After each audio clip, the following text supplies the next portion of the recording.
बिस्मिल्लाह अर्रहमान अर्रहीम।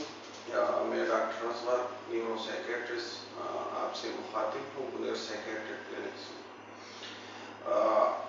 आज हम इस SRI पे बात कर रहे हैं, सेलेक्टिव सेरोटोनिन रीअपटेक इनहिबिटर्स, जो बहुत इम्पॉर्टेंट है। आजकल इसकी यूज़ भी बहुत ज़्यादा होती है और ये वीडियो जो है जितने भी हमारे डॉक्टर्स कोलीग्स हैं, मेडिकल प्रैक्टिशनर्स हैं, जितने भी सर्जन्स हैं, जितने भी जनरल प्रैक्टिशनर्स हैं और जितने भी मेडिकल स्पेशलिस्ट हैं, गायनेकोलॉजिस्ट हैं, ये सारे लोग ये देख लें। बहुत इम्पॉर्टेंट वीडियो है, शॉर्ट होगी, आपकी ज़्यादा टाइम नहीं लेंगे, लेकिन हम इसमें असल में कॉम्पैक्ट बात कर रहे हैं एंटी डिप्रेसेंट के बारे में कि कौन सी डिफरेंट कोमॉर्बिडिटीज़ में कौन से ड्रग्स जो हैं वो ड्रग ऑफ चॉइस है और वो इम्पॉर्टेंट है, और कौन से SSRI स्पेशली SSRI कौन से यूज़ करने चाहिए, जो कि आजकल बहुत लोग लिखते हैं लेकिन उसको ये पता नहीं होता कि कौन से SSRI हैं, कौन से कोमॉर्बिडिटीज़ में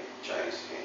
बेसिकली एंटी डिप्रेसेंट वर्ड जो हम यूज़ करते हैं ये एक मिसनोमर है, ये हम गलत यूज़ करते हैं।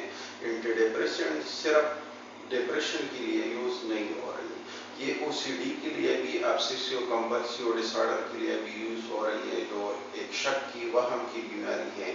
इसके अलावा नॉक्टर्नल एन्यूरिसिस में भी एंटी डिप्रेसेंट यूज़ होती है, जो बच्चे रात को बेड में पेशाब पास करते हैं उसमें भी यूज़ होते हैं। पोस्ट हर्पेटिक न्यूरालजिया में भी होती है, जो एक वायरल इन्फेक्शन है, और उसके बाद जो न्यूरोपेन, जो सवेयर पेन जो होती है न्यूरोनल डिस्ट्रीब्यूशन पे, उसके लिए भी इस्तेमाल होती है। बुलोमिया नर्वोसा है, एक मतलब ईटिंग डिसऑर्डर है। उसके अलावा एनोरेक्सिया नर्वोसा है, मिग्रेनस हेडेक है जिसको हम निमसेरी या दर्द शफीका भी बोलते हैं। इसके अलावा जितनी भी पेन डिसऑर्डर है, मेडिकली अनएक्सप्लेन्ड पेन डिसऑर्डर, उसमें भी यूज़ होते हैं, न्यूरोपैथीज में भी यूज़ होते हैं। तो जो हम एंटी डिप्रेशन का वर्ड यूज़ कर रहे हैं ये एक्चुअली मिसनोमर है। ये और भी बहुत सारी बीमारियों में एंटी डिप्रेशन की यूज़ होती है। अक्सर कभी कभार हम न्यूरोपैथी में या पोस्ट हर्पेटिक न्यूरालजिया या नॉक्टर्नल एन्यूरिसिस के लिए हम ड्रग प्रिस्क्राइब करते हैं, या मरीज में कुछ और भी हमें दिखाई देता है और हम एंटी डिप्रेशन प्रिस्क्राइब करते हैं, तो लोग उनको कहते हैं कि आपको दिमाग की कोई बीमारी तो नहीं है कि आप ये मेडिसिन ले रहे हैं, तो वो अक्सर स्टॉप करते हैं। तो एक्चुअली मैं आज बात कर रहा हूँ कि कौन से SSRI या एंटी डिप्रेसेंट कौन से कोमॉर्बिडिटीज़ में यूज़ होना चाहिए। अगर किसी मरीज को ओबेसिटी है और साथ में डिप्रेशन है तो उसमें फ्लॉक्सिडीन चॉइस है, फ्लॉक्सिडीन उसमें फिर चॉइस है। या अगर डियाबिटिस मेलिटस हो और उसमें डिप्रेशन है तो उसमें भी फ्लॉक्सिडीन चॉइस है। इसके अलावा अगर कोई कार्डियक इशू हो, मतलब पेशेंट को CID है, CID मतलब एंजाइना हो गया है, MI हो गया है, हाइपरटेंसिव पेशेंट है, इरिथमिया के पेशेंट्स हैं, कार्डियक इश्यूज उसमें है और उसमें एंटी डिप्रेसेंट की ज़रूरत है, तो उसमें फिर जो है सर्ट्रलिन चॉइस है। इसके अलावा अगर हाइपोथायराइडिज्म है तो उसमें भी सर्ट्रलिन चॉइस है। इसके अलावा प्रेगनेंसी में या लैक्टेशन हो, फीमेल की प्रेगनेंसी हो और या लैक्टेशन हो, बच्चे को दूध दे रहे हो, तो उसमें भी सर्ट्रलिन चॉइस है।